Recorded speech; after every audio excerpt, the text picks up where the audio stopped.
At dito nahihirapan kami sa paghatak ng aming genset dahil matarik na at mabangin pa. Mabagal po ang aming usad dito.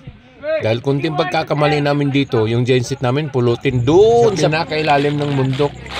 Lasog-lasog siguro yung aming genset kung ito ay mahuhulog dyan sa pinakababa. Makitid pa ang daanan, paahon pa, yun ang pinakamahirap. Kaya kailangan natin dito yung matibay na diskarte. Kahit pa kunti-kunti lang ang ating genset na mauusog, importante safe naman siya lagi. Kailangan din natin ng kunting pahinga dahil napapagod na ang ating mga kasama. Dito sa porsyon na to ay nai-stuck talaga kami.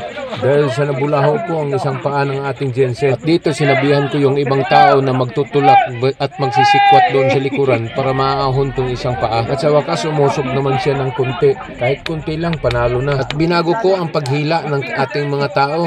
Dahil hindi talaga magkasabay-sabay yung paghatak nila. Kaya kailangan ang paghatak nito, kung makausog na siya na konti, dapat diretso-diretso na, huwag nang pipigilan para diretso-diretso yung takbo ng ating genset. At nagbibiro pa yung kasama namin, kung maahon lang siya ng konti, dapat itatakbo na daw. Kahit nahihirapan na kami sa paghatak nito, tuloy pa rin ang ligaya, tuloy pa rin ang biruan, tawanan at kulitan. Sumasabit kasi ang likuran, kaya kailangan dito, yung sikwat talaga magkasabay sa paghatak.